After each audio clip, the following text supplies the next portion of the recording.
It's time to take on your lateral mobility challenge.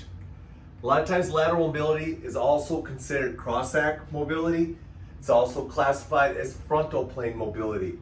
The bottom line is we're going to teach your hips how to start mobilizing themselves in a sideways direction. Now, why do you want to go ahead and do this? Well, first and foremost, we rarely spend time walking sideways. And if we do spend time walking sideways, it's definitely not challenging the range of motion in our hips laterally. Also, glute medius is super important when it comes to stability. In order to work glute medius stability and to load the glute medius, you've got to be able to move laterally. So as a result of that, limited hip mobility in a frontal plane is going to decrease your glute medius strength and reaction time. So you want to go ahead and you want to make sure that you're also working frontal plane mobility for that reason. We want to go ahead and improve on hip internal rotation.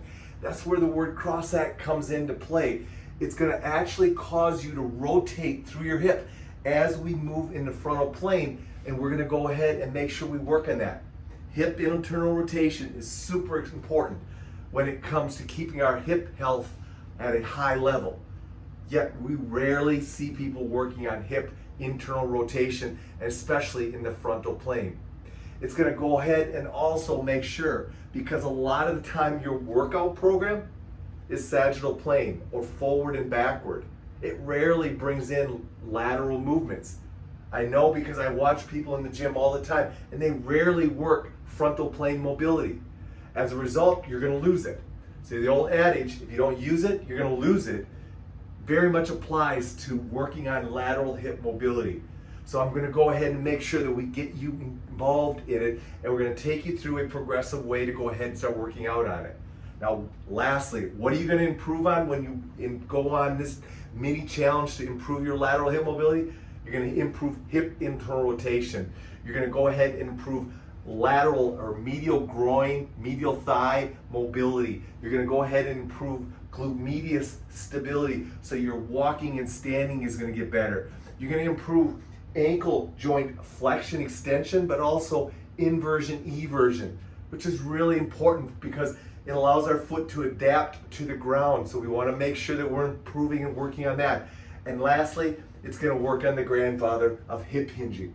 Hip hinging is so important. We've talked about it multiple times in the past, but that's another reason why I want to get you on this frontal plane mobility challenge. I think one of the things you're going to notice is as you get into this, you're all going to accommodate or progress at a different level.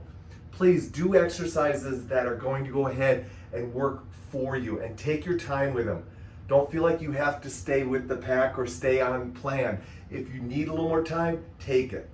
Lastly, guys, I want to go ahead and make you understand that I think as you go into these types of challenges, you're going to see great improvement in certain areas. You might be able to go ahead and find weaknesses or limitations in your mobility.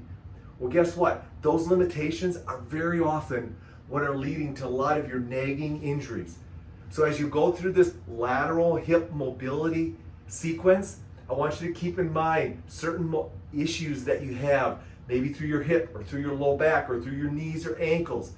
And let's see if as you improve your frontal plane mobility and stability, you ultimately start decreasing the impact of those nagging injuries. It's going to be an exciting challenge this month. I hope you're looking forward to it. Let's go ahead and let's get into the first progression.